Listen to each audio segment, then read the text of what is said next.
Welcome to டூட்டீஸ் world. சாப்பாட்டுக்கு எப்போ பார்த்தாலும் சாம்பார், புளிக்குழம்பு, குருமான்னு சாப்பிட்டு ரொம்ப போர் அடிச்சு போச்சா?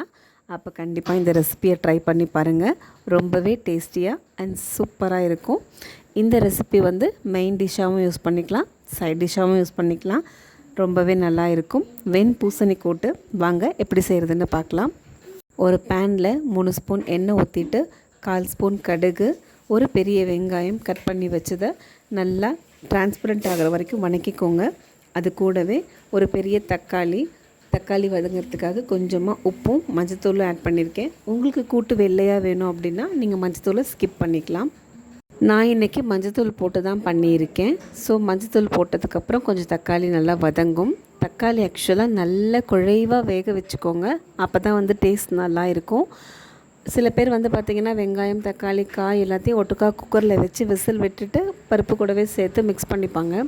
அப்படி பண்ணாலும் நல்லாயிருக்கும். பட் இந்த மாதிரி பண்ணும்போது அந்த வதக்கி பண்ணுறதுனால அந்த டேஸ்ட் இன்னும் கொஞ்சம் நல்லா என்ஹான்ஸ் பண்ணி கொடுக்கும். ட்ரை பண்ணி பாருங்கள். தக்காளி இப்போ வரதெல்லாம் சுத்தமாக வேகிறது இல்லைங்க. ஸோ முடிஞ்ச அளவுக்கு தண்ணி தெளித்து மூடி வச்சாவது நல்லா வேக வச்சுக்கோங்க. தக்காளி நல்லா வெந்தால் தான் கூட்டு டேஸ்ட்டாக வரும். இப்போ தக்காளி பழம் ஓரளவுக்கு நல்லா வதங்கிருச்சு. இன்றைக்கி நான் பார்த்திங்கன்னா வெண்பூசணி எடுத்திருக்கேன் கூட்டுக்கு. நீங்கள் இதிலே பொடலங்காய், பீக்கங்காய் இந்த மாதிரி என்ன காய் வேணாலும் உங்களோட ஆப்ஷனுக்கு எடுத்துக்கலாம். முடிஞ்ச அளவுக்கு நீர்க்காய் எடுத்துக்கும் போது நல்லா இருக்கும் டேஸ்ட். நான் வெண்பூசணியை மேல் தோல் உள்ளே இருக்க விதையெல்லாம் எடுத்துகிட்டு நீல வாக்கில் கட் பண்ணி வச்சுருக்கேன். இப்போ இதை நம்ம ஆட் பண்ணிக்கலாம். ஆட் பண்ணிவிட்டு தக்காளியோடு சேர்த்து நல்லா கலந்து விட்டுருங்க. ஆக்சுவலாக பார்த்திங்கன்னா நீர் காய்ங்கிறதுனால சம்டைம்ஸ் தண்ணி விடும். ஸோ எடுத்த உடனே நம்ம வாட்டர் எதுவும் ஆட் பண்ண வேண்டாம். நல்லா காயை பரட்டிட்டு மூடி போட்டு வைங்க. காயிலேருந்து தண்ணி வருதான்னு பார்த்துட்டு வரலை அப்படின்னா மட்டும் நம்ம தண்ணி ஆட் பண்ணிக்கலாம். இல்லைன்னா அந்த தண்ணியிலேயே இந்த காய் வெந்துடும். ஸோ பார்த்துட்டு நம்ம வாட்டர் ஆட் பண்ணிக்கலாம். காய் வெந்துட்டுருக்க இந்த சமயத்துலேயே நம்ம இந்த கூட்டுக்கு தேவையான பருப்பை வேக வச்சு எடுத்துகிட்டு வந்துடலாம். நான் இன்றைக்கி பார்த்திங்கன்னா 2 கைப்பிடி அளவு கடலைப்பருப்பு ஊற வச்சுருக்கேன். இது ஒரு 1/2 hour ஊற வச்சுருக்கேன். ஊற வைக்க வேண்டிய நெசசிட்டி இல்லை, பட் இருந்தாலும் நான் ப்ரீ பிளான்டாகவே ஊற வச்சுருக்கேன். ஸோ ஈஸியாக விசில் வந்துடும். இது 3 to 4 விசில்ஸ் விட்டிங்க அப்படின்னா நமக்கு தேவையான கன்சிஸ்டன்சியில் நல்லா பருப்பு வெந்து வந்துடும். நான் அகைன் இதை குக்கரில் வைக்க போகிறது இல்லைங்கிறதுனால பருப்பு ஃபுல் ஸ்ட்ரக்சரும் குக்கர்லேயே வேக வச்சு எடுத்துட்டேன். இப்போ நான் பார்த்திங்கன்னா காய் ஓரளவுக்கு வதங்கியிருக்கு, பட் ஆனால் இன்னும் வேகலை. ஸோ நம்ம தண்ணி ஆட் பண்ணிக்கலாம். தண்ணி ஆட் பண்ணி காயை திரும்பவும் மூடி போட்டு வேக வச்சுக்கலாம்.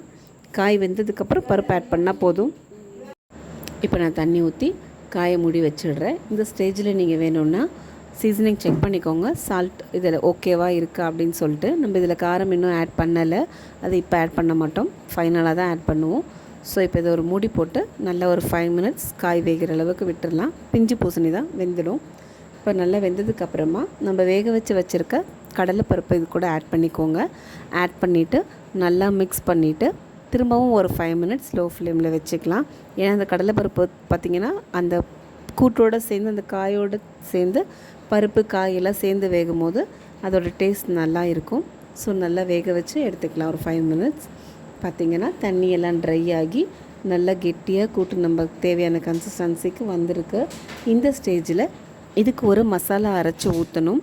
அது பார்த்திங்க அப்படின்னா துருவன தேங்காய் ஒரு 4 டேபிள் ஸ்பூன், கூடவே உங்கள் காரத்துக்கு தகுந்த பச்சை மிளகாய், 1 ஸ்பூன் சீரகம், இது எல்லாத்தையும் வச்சு ஃபைன் பேஸ்ட்டாக நான் அரைச்சிருக்கேன்.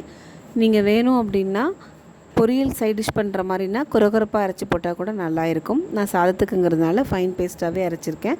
அரைச்சதுக்கப்புறமா அதையும் ஆட் பண்ணிவிட்டு நல்லா ஒரு மிக்ஸ் கொடுத்துருங்க. தேங்காய் ஊற்றுனதுக்கப்புறம் ரொம்ப நேரம் கொதிக்க வேண்டிய அவசியம் இல்லை. ஒரு கொதி வந்தால் போதுமானது. மிக்ஸ் பண்ணிவிட்டு இந்த ஸ்டேஜில் உப்பு காரம் ரெண்டுமே செக் பண்ணிக்கோங்க. காரத்துக்கு ஒன்லி பச்சை மிளகா தான். ஸோ நீங்கள் அரைக்கும் போதே பிஃபோராக ஆட் பண்ணிக்கோங்க. பருப்பும் பாருங்கள், காயும் பாருங்கள், ரெண்டுமே நல்லா வெந்துருச்சு.